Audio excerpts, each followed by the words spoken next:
Hey, I'm Ashlyn Rebuck, the setter on the women's volleyball team, and you're watching the Black and Gold Report on WFXB.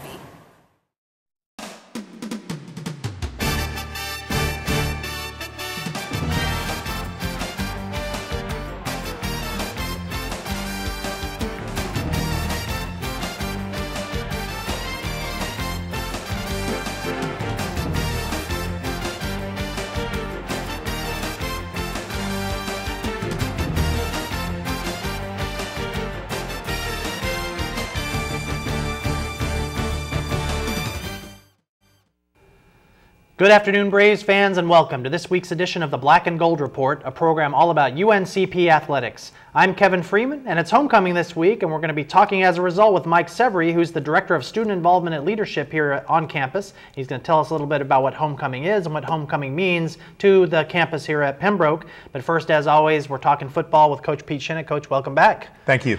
Pretty tough loss this week, disappointing 31-10 loss to a very potent Carson Newman team. First, as we always do, give us your overall impression of this game. Well, as you say, Carson Newman, very potent team. I mean, I think their offense was firing on all cylinders. They came out, ran the ball, established that pretty early, and then we could never really get it stopped. And then offensively, we never really got into a rhythm. We took, I think the second drive, took it down, scored, had a number of plays in a row, looked like we had some good answers to some of the stuff they were doing, and then really in the second quarter and beyond, never really established anything offensively, rhythmic-wise. So it was a very difficult game, I think, for our team. Give a lot of credit to Carson Newman. I think they played probably one of their better games all season long. It's pretty well known, especially by you and I, that the Eagles, they run a very triple option style offense. It's a style that you don't see very often, not only as the coach at UNCP, but in general. Not a lot of schools run the triple option. Why is it such an effective offense when it works, and why is it so difficult to adjust to when you play so many teams that throw the ball like you have in the past? Well, one of the things that's very difficult about it is you don't see it on a week-to-week basis. And so what they're doing with the triple option, 3 different people can have the ball, can end up with the ball, and you've got to be very, very disciplined, and everybody has to be in the right place at the right time. And one player out of position, just by 6-8 inches, can really turn into a 10-15 yard gain. And what we saw on Saturday was just some long drives. We saw some guys just a little late getting to the ball, a guy not filling his gap quick enough. I think for the most part, we were pretty much on our assignments defensively, but we were just a little slow getting there, or they were a little faster getting there than we were used to. So, I mean, they did a great job, as I said, running their offense and taking us out of rhythm on defense. Their quarterback was very good at feigning with the ball. I mean, even up in the press box, it was hard for me sometimes to tell which of those 3 guys actually had the ball, and that's got to be increasingly even more difficult for you on the field where so much is moving around you. You don't have the luxury of being 50 feet up and watching. He was very good at keeping it, giving it to the fullback, giving it to the tailback. Well, we see a lot of Division I schools, well, a few anyway, Army, Navy, Georgia Tech are the 3 that come to mind. They run offenses like this as well. And it's perceived, at least in amongst Division I schools, that teams run the triple option when they don't necessarily have the athletes to be able to compete with a lot of the big-time BCS schools. And so the idea is that they try to keep their offense on the field as long as possible to keep the other team's offense off the field. Is this true in D2 to some extent as well?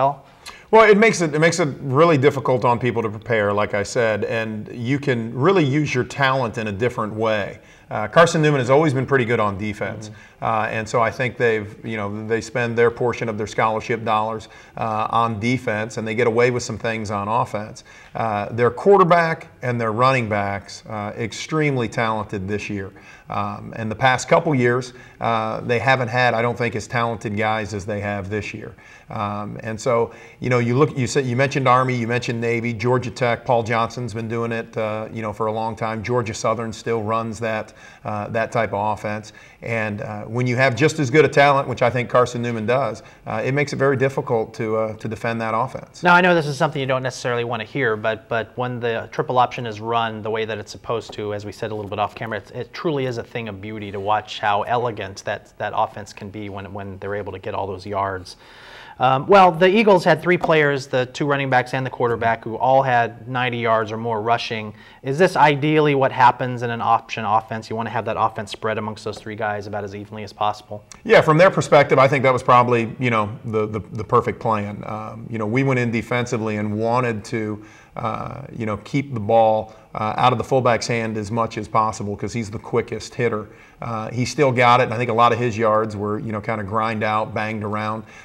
Their quarterback, I thought, did a really nice job with the second read and when to pitch it. I think the times he pitched it, I think he was almost perfect every time. So if I'm Carson Newman and going back and grading that film and taking a look at the distribution they had between the fullback, the tailback, and the quarterback, I'd say they were dead on in what they were trying to accomplish. We've got about 40 or 45 seconds left, and it seems ironic with the triple option because the run's coming every time, yet it continues to be effective, and obviously it's most effective when you get yards on first and second down, but the defense really struggled to keep them third and long. Comment on that a little bit. Well, it's just difficult. It really is because they quickened their pace a little bit against us, which we hadn't saw. They ran a little faster, did some no huddle. That wore us down a little bit, and they kept getting 4 or 5 yards a shot. And then I think in the passing game, you saw they had 2 big plays in the passing game, one on a 3rd and 13 where they ran a wheel route, and then the other a quick play action that resulted in 14 of their points. So they did a nice job of mixing it up and probably played as well again, as good a game as they played all year. All right, Coach, we're going to take our first break. When we come back, we're going to talk to Coach Shinnick about the upcoming game against Newberry.